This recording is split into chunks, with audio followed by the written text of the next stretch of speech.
가원치기의 절박한 단원이라는 제목으로 함께 은혜 받기를 원합니다. 이 제목 속에 다 들어있습니다.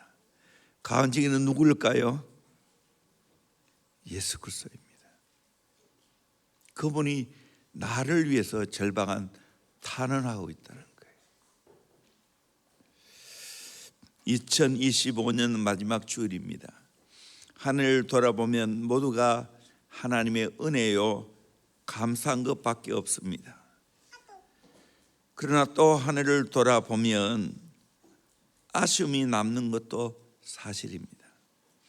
하나님이 우리에게 요구하는 것은 많은 열매인데 뒤를 돌아보니 열매가 없는 것 같고, 열매가 있어도 너무나 형편없는 열매밖에 없는 것 같아서 하나님 앞에 죄송한 마음 그지 없습니다.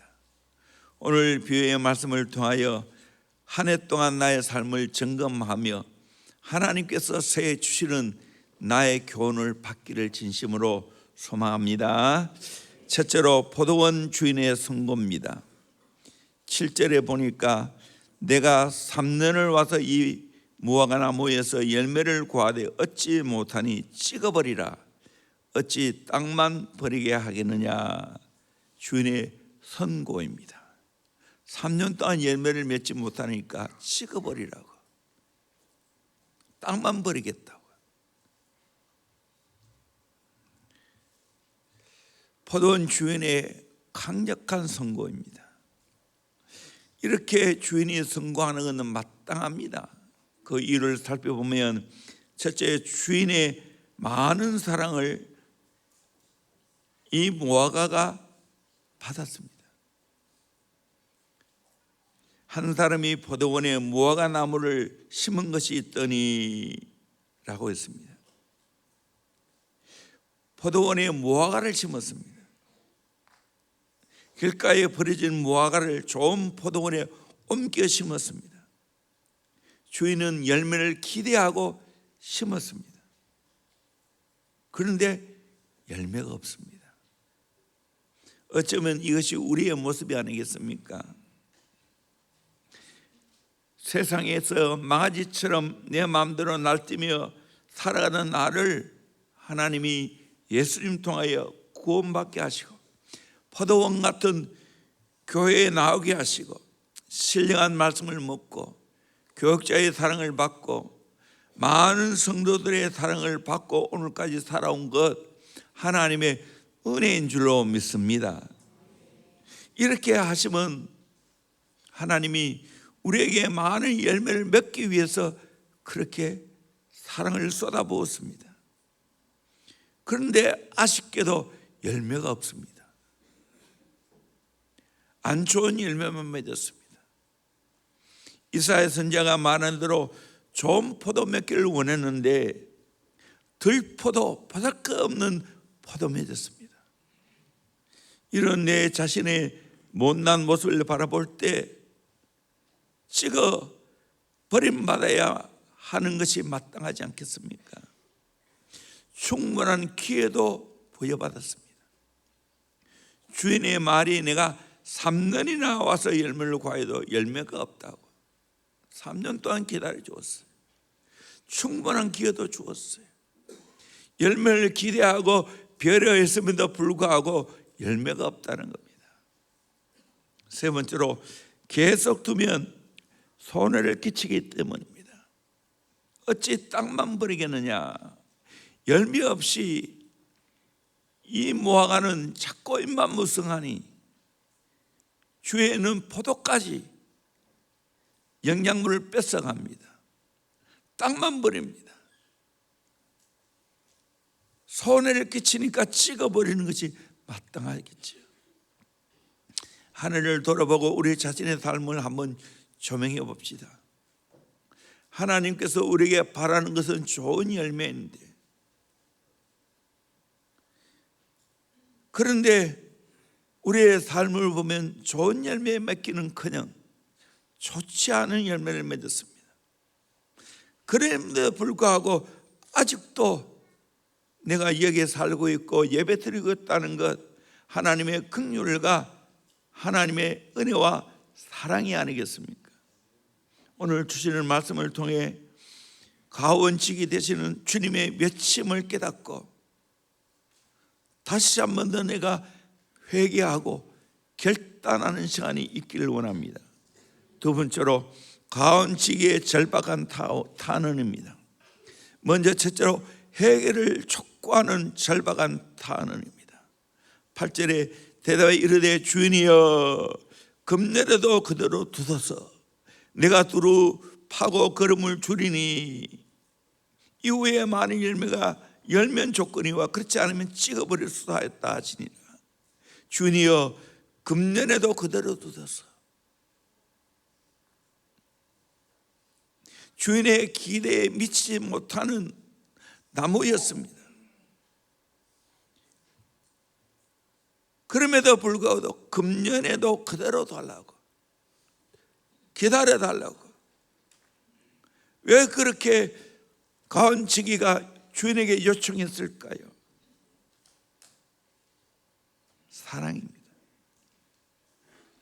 다시 회개하고 열매 맺는 삶을 살자는 간절하고도 절박한 요청입니다. 올해는 비록 아름다운 열매를 못 맺었지만 회개하고 용서 빌고 새롭게 시작하라는 겁니다. 중보자 되시는 주님의 요구에 우리가 부응해야 되지 않겠습니까?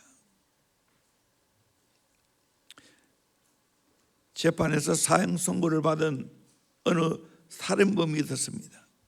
그런데 그 살인범의 형은 주지사를 찾아가서 동생의 죄를 사면해 달라고 절박한 마음으로 요청하자 주지사는 긍휼히 여기고 사면장을 써주었습니다.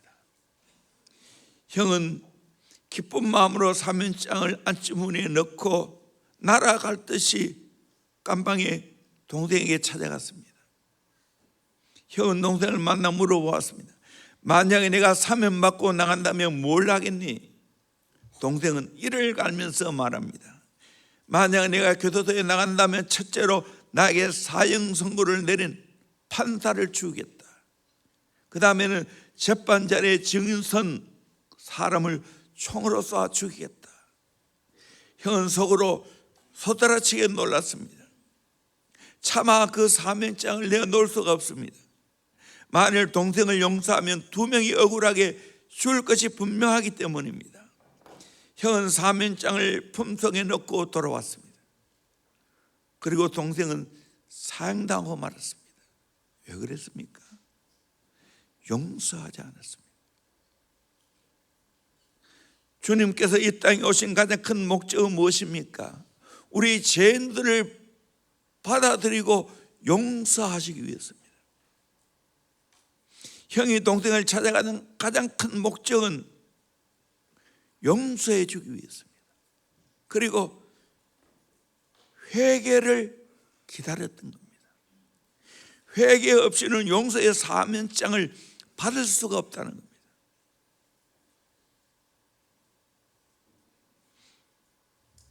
일 년간 더 보류해 달라는 간곡한 주님의 요청을 우리는 헤아리면서 열매 맺지 못했던 나의 삶을 회개하고 용서를 빌어야 됩니다. 이것이 바로 올바른 반응입니다. 회개는 즉시 해야 됩니다. 회개는 철저하게 해야 됩니다. 회개는 기회를 놓치면 안 됩니다. 똑같이 예수님과 함께 십자가에 못 박힌 강도들이지만 한편 강도는 회개의 기회를 잘 포착했습니다. 당신의 나라가 임할 때 나를 기억해 달라고. 그때 주님은 나와 함께 낙원에 있으리라 선포했습니다.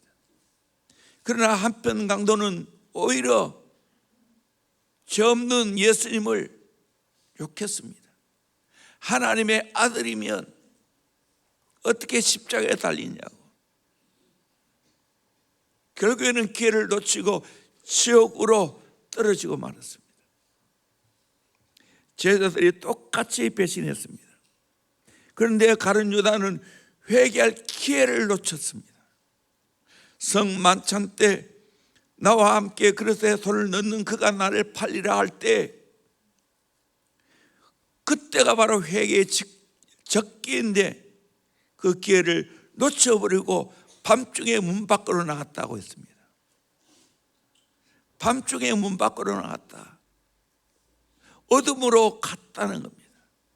어둠의 자식으로 예수를 파는 그 일에 쓰임받았다는 거예요.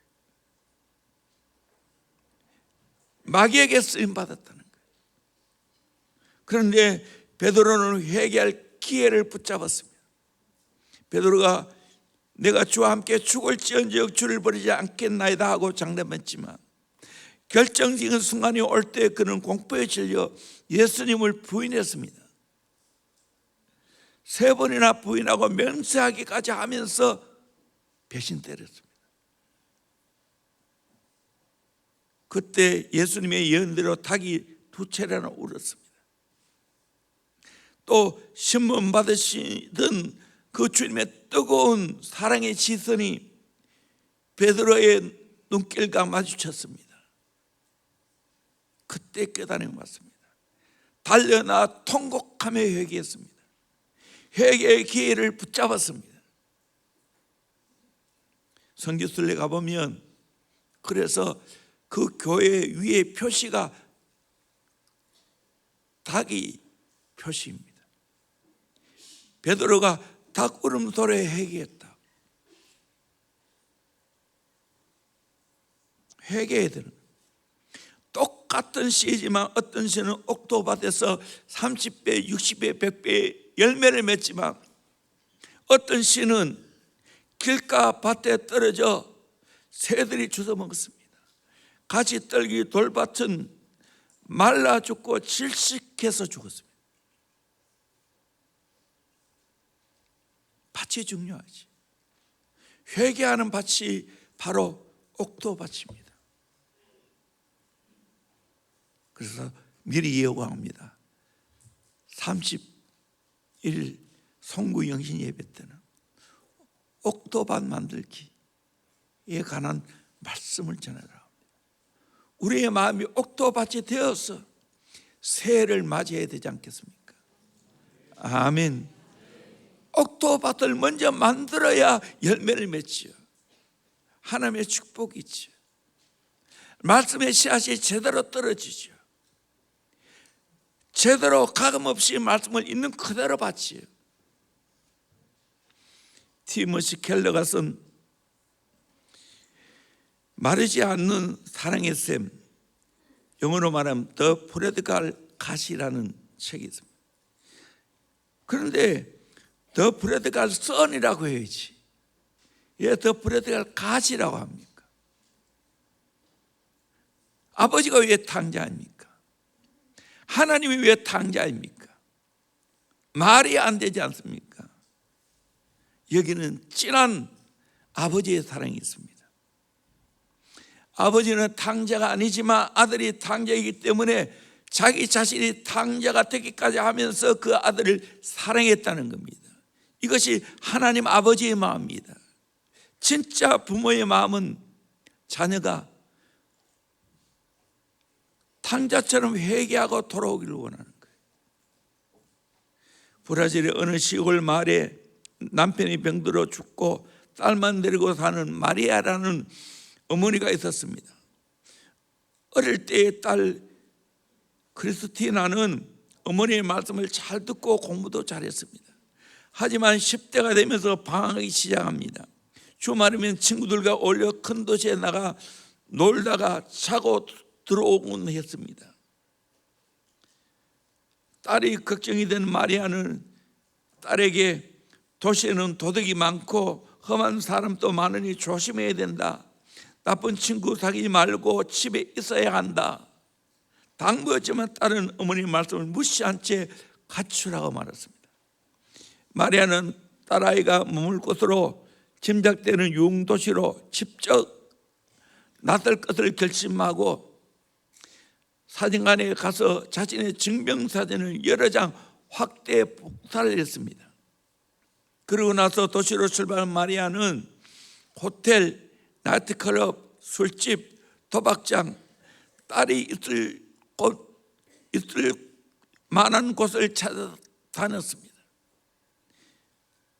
마리아는 유흥지 곳곳에 학대된 자신의 사진을 붙였습니다. 심지어는 화장실 전화박스까지, 죄인 수배 사진 옆에까지도 자신의 사진을 갖다 붙였습니다. 사진 밑에는 다음과 같은 메모를 남겨두는 것을 잊지 않았습니다. 내가 무엇을 했고 지금 내가 어떤 형편에 있든지 간에 나는 전혀 상관이 않으니 돌아오라.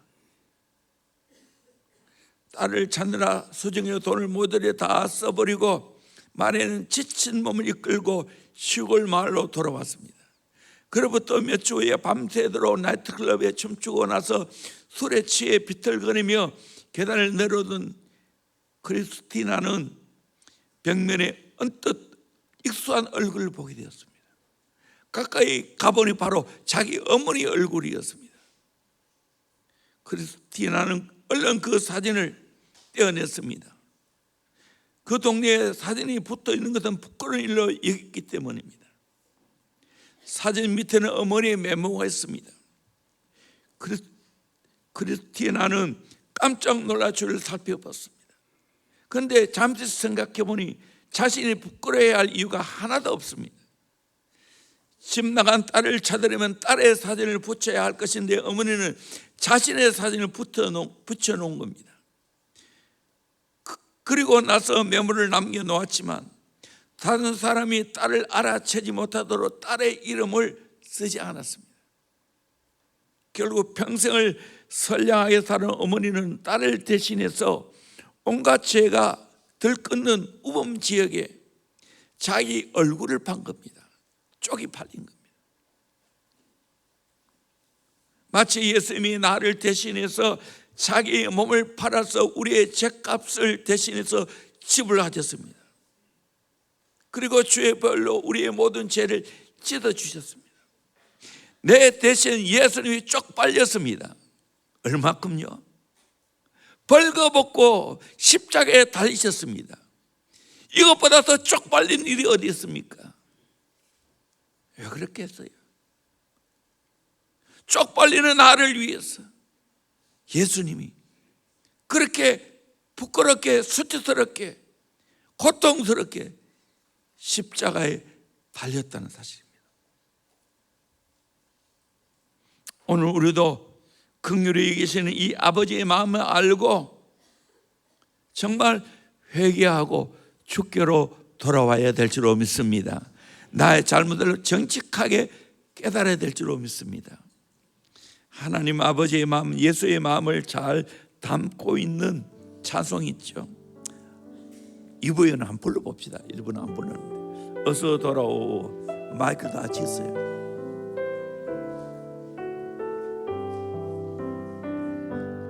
어서 돌아오.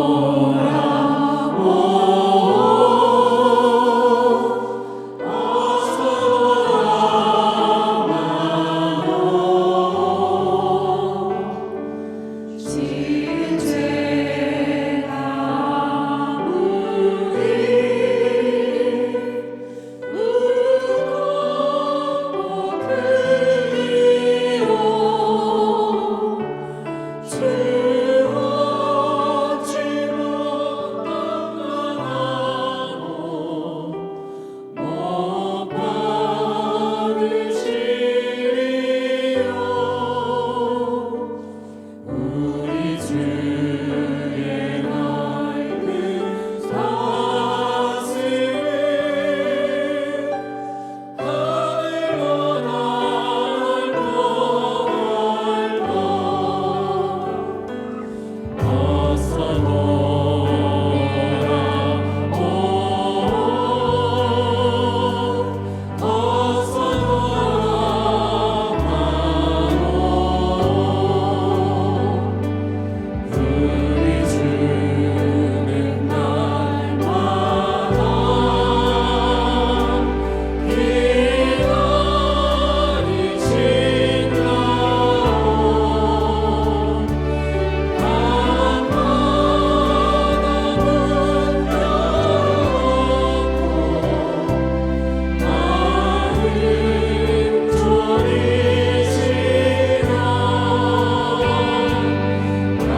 이것이 하나님 아버지의 마음인 줄로 믿습니다.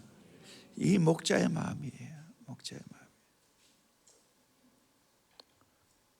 내 군에 가기 전에 어떤 한 자매가 있었는데, 군에 갔을 때 그 자매가 탈선했다는 이야기를 들었어요.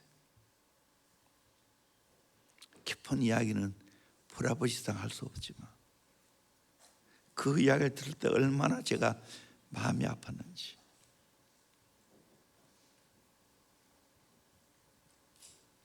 하나님 마음은 얼마나 아프겠어요. 하늘을 한번 돌아봅시다. 하나님이 내게 맡겨준 직분을 잘 감당했습니까? 하나님이 내게 맡겨주신 사람을 진짜 사랑했습니까?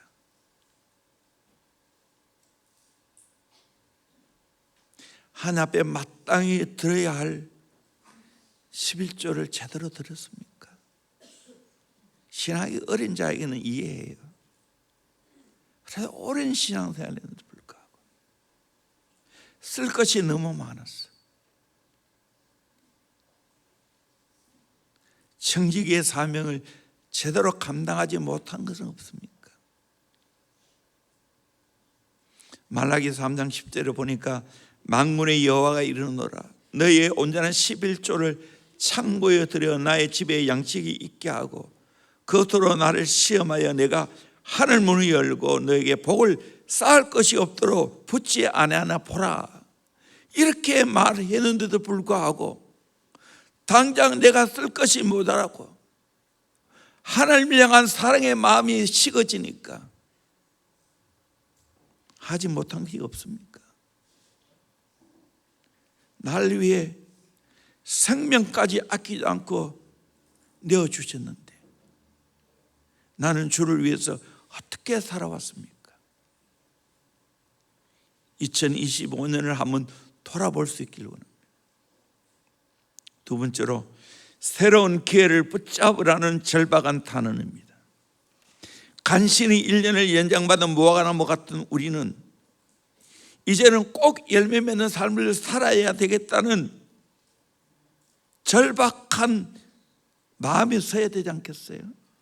결단이 서야 되지 않겠어요? 기회는 언제나 계속되는 게 아닙니다. 그래서 신화의 기회를 묘사하기를 앞에는 머리가 가득한 수북한 머리카락이 있는데 뒤에는 대머리입니다. 기회라는 것은 앞에서는 쉽게 잡을 수 있지만 지나가면 못 잡는다는 뜻입니다. 2025년 한 해 실수하고 실패했을 수도 있습니다. 그러나 이것 가지고 계속 연연해하면 안 됩니다. 지나간 사건입니다. 이제 앞을 보아야 됩니다. 내게 다시 주어진 이 기회를 붙잡아야 될 줄로 믿습니다. 1년밖에 없을 수도 있습니다. 기회를 붙잡아야 돼요. 요나가 하나님 명령에 불순종하고 니느웨로 가지 않고 다시스로 도망갔습니다. 요나는 하나님의 징계로 큰 물고기 뱃속에 들어갔어요. 하나님은 요나에게 한 번 더 기회를 주었어요. 이 요나는 물고기 뱃속에서 뜨겁게 회개했습니다. 다시 기회를 받고 이 요나는 니느웨성 가서 회개의 메시지를 증거했습니다. 놀랍게도 그들은 진심으로 회개했습니다. 왕으로부터 심지어는 동물까지 금식하면서 회개했습니다. 니느웨가 놀라운 부흥을 경험했습니다. 기회를 놓치고 후회하는 건 소용이 없어요. 열천에 비유해서 우리에게 무엇을 보여주고 있습니까? 슬기는 5천원의 기회를 잘 선용해서 기름 준비했습니다. 미련한 5천원은 기회 때 기름 피워 기름 준비 안 하다가 신랑이 왔을 때 기름 사러 갔지만 문이 닫혀버렸습니다. 기회가 끝이 났다는 거예요. 두 번째 비유, 달란트 비유. 5달란트, 2달란트 받은 자는 열심히 기회가 왔을 때 장사해서 이윤을 남겼습니다. 5달란트, 2달란트 남겼습니다. 그러나 1달란트 받은 자는 그 기회를 붙잡지 못했습니다. 땅에 묻어두었습니다. 그래서 악하고 게으른 종이라고 꾸중을 받았습니다. 얻은 데 쫓겨나서 슬피 울며 이를 갈았다고 합니다. 그러나 5달란트, 2달란트 받은 사람은 더 받게 되어지고 주인의 즐거움에 참여하고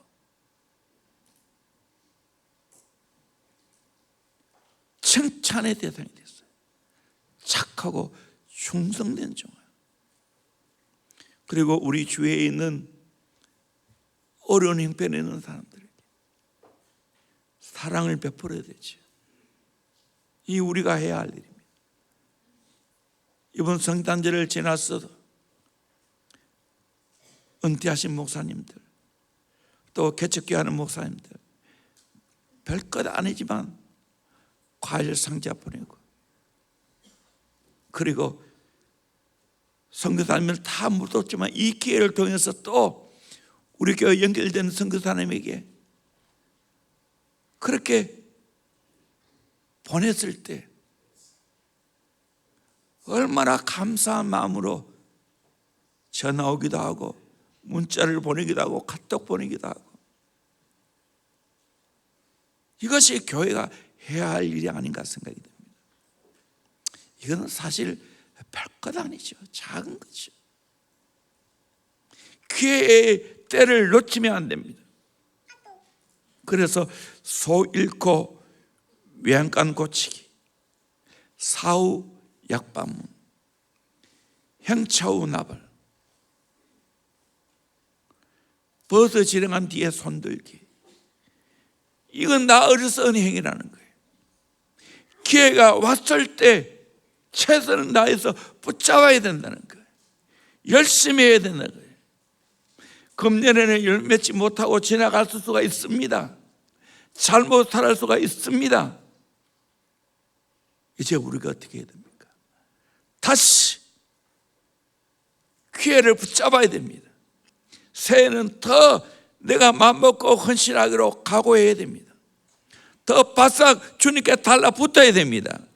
바싹 교회에 달라붙어야 됩니다. 바싹 주의 종에 달라붙어야 됩니다.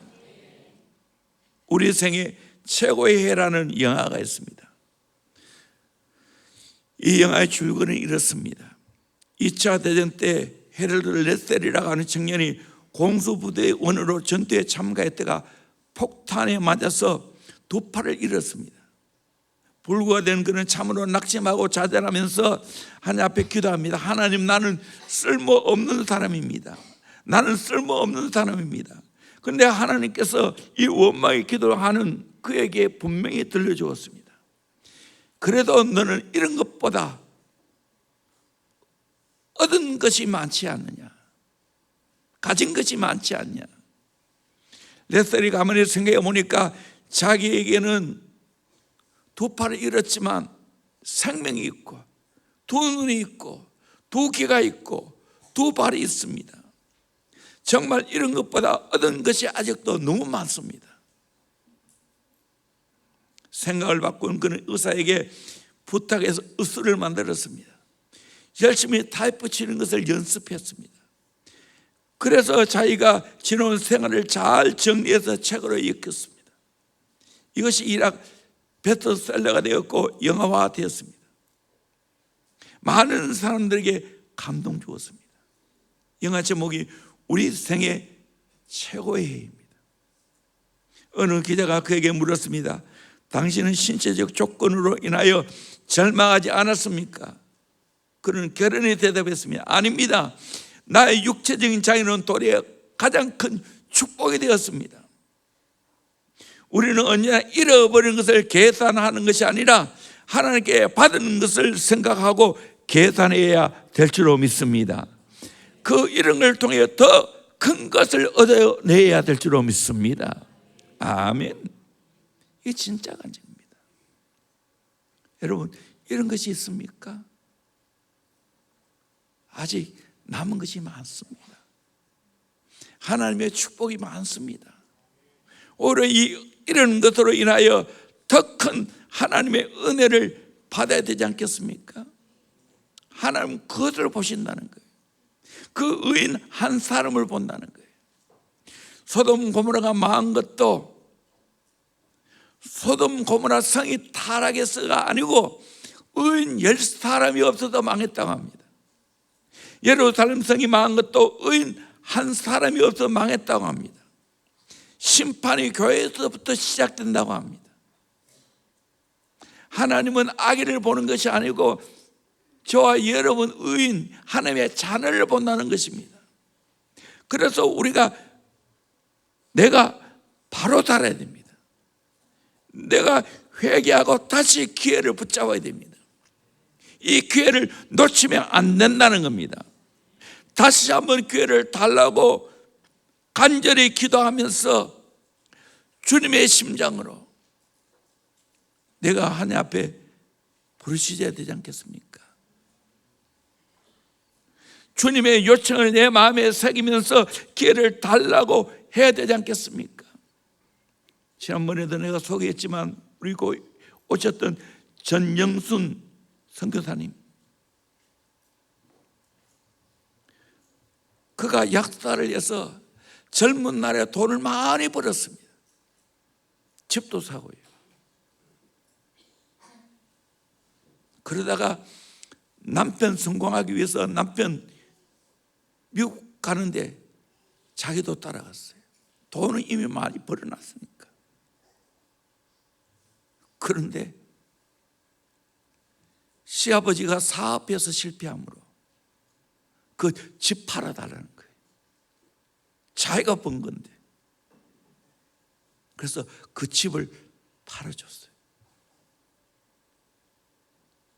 그래서 약사에서 땀 흘려 번 돈 가지고 가족 4명 구원했습니다. 시댁의 식구들 위해서 안 믿었는데. 사실 가족 4명 구원하는 것도 대단하지 않습니까? 그러나 그는 돈 버는 거 포기했습니다. 열심히 영혼 사역했습니다. 돈 생기면 그것으로 영혼 사역했습니다. 그래서 얼마나 많은 사람들이 이분을 통해서 구원받게 되고 이분을 통해서 질병에서 치료되고 아름다운 하나님의 역사가 있습니다. 지금은 캄보디아 선교 들어가 있고 세계적으로 간증하러 다니십니다. 기회를 붙잡은 겁니다.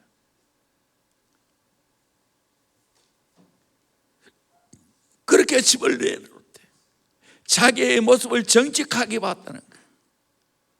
자기에게는 하나님 없다는 거예요.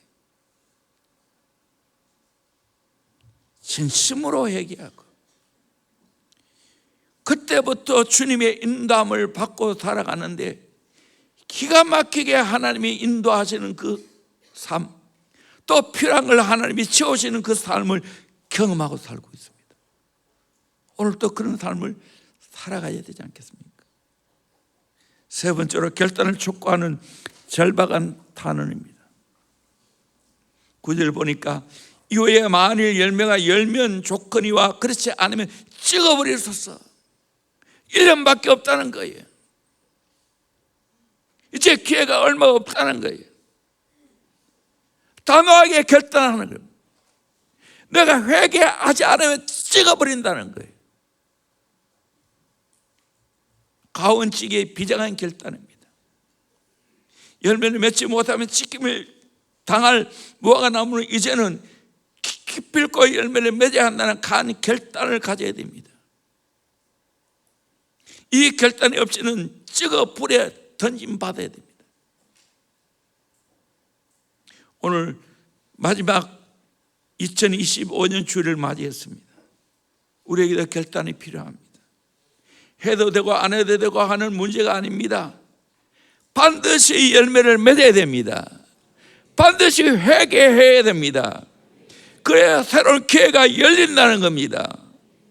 열매를 맺지 않으면 찍어버린다는 거예요. 결단이 필요합니다. 신앙에 간 결단이 필요합니다.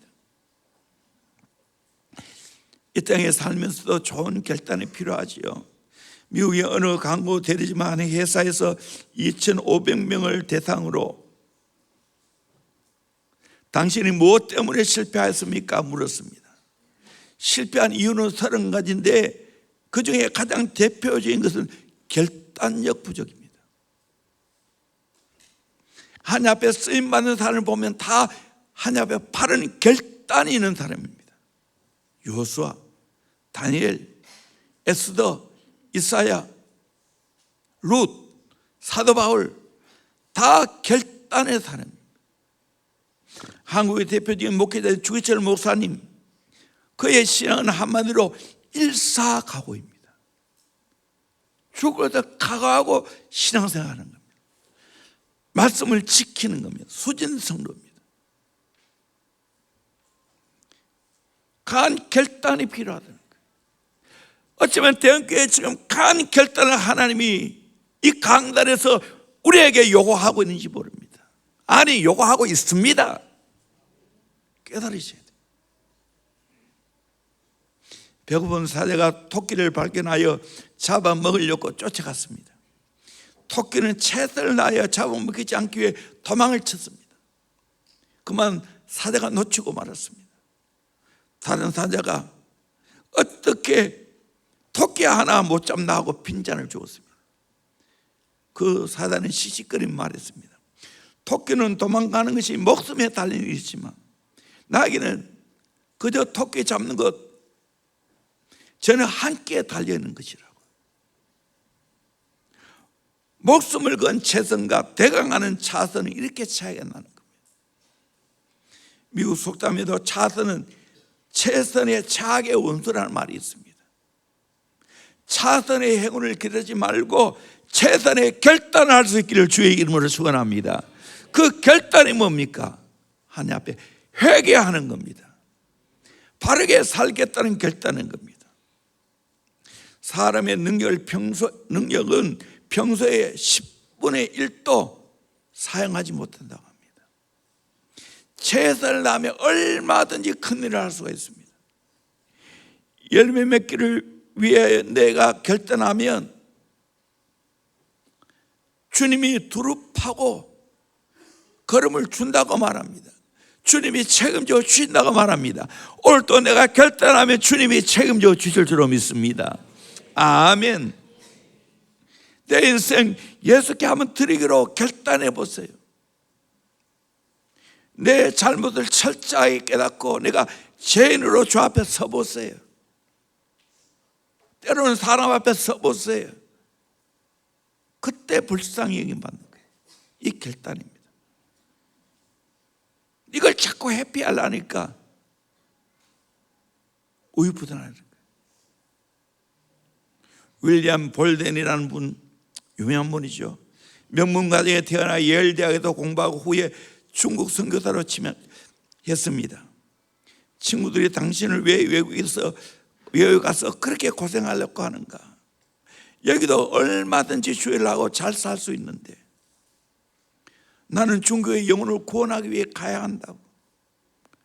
안타깝게도 중국에 도착해서 얼마 있지 않아 치명적인 병으로 하나님 나라 가게 됩니다. 그때 친구들에게 몇 자 적었습니다. No reserve, 잘못했다고 생각하지 않습니다. No retreat, 후회하고 싶지도 않습니다. No regret, 후회하지도 않습니다. 윌리엄 볼덴의 생애. 그럼에도 불구하고 그는 많은 사람들에게 선한 영향을 끼쳤습니다. 마지막 네 번째로, 종말이 있다는 것을 알려주는 절박한 탄원입니다. 9절에 이후에 많은 열매가 열면 조건이와 그렇지 않으면 찍어버릴 수 하였다 하니라. 이 말 속에는 마지막 기회라는 종말론적인 의식이 뚜렷이 드러나 있습니다. 여러분, 우리 천년만년 사는 거 아닙니다. 반드시 종말이 있습니다. 1년의 오늘 마지막 주일 벌써 맞이했지 않습니까? 시작할 때 어저께 같았는데 그와 같이 우리 인생의 종말도 있는 줄로 믿습니다. 갑자기 다가올 수도 있습니다. 그래서 언제나 주 앞에 설 준비해야 됩니다. 준비되어 있습니까? 지금 예수님 오셔도 아멘 주 예수여 어서 오시옵소서 할 수 있습니까? 지금 당장 주님이 날 불러가셔도 주님 나라 갈 준비되어 있습니까? 어느 연세에 많은 신학교 교수님은 아침마다 속내를 갈아입고 학교에 등교하신다고 합니다. 왜 그렇게 하시냐고. 내가 어떻게 될지 알 수 있냐고. 교통사고를 당할지 또 노인이라 언제 어디서 쓰러질지 모르는데 혹시 내 시체를 만지다가 더러운 속옷에 혐오감을 가진 사람이 있을까 두려워서 등교할 때마다 새로운 속옷을 갈아입고 간다는 거예요. 이 준비죠. 영국의 경건한 목사님인 리차드 백스 목사님, 그는 설교할 때 항상 오늘이 마지막 강대상에 서는 거자 생각하고 설교했다고 합니다. 그리고 목회자에게 그렇게 설교하기를 요청했습니다. 마지막으로 생각하면 인간 눈치 보지 않습니다. 하나님 앞에 담대하게 말할 수가 있습니다. 이게 필요합니다. 이 일사각오입니다.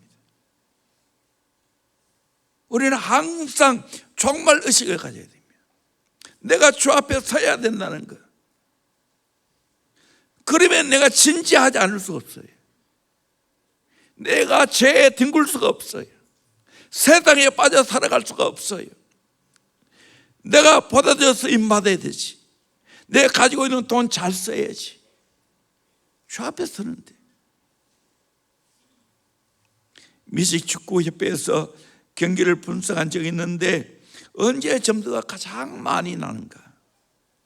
전반전, 후반전, 마지막 2분 그 시간의 점수는 그 이전보다 20배 높다고 합니다.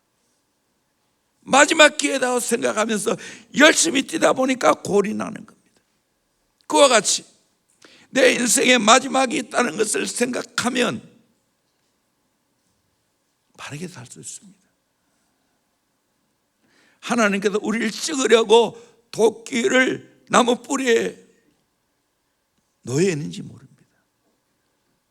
회개해야 되는 거예요. 늘 종말론적인 의식을 살아가야 돼요.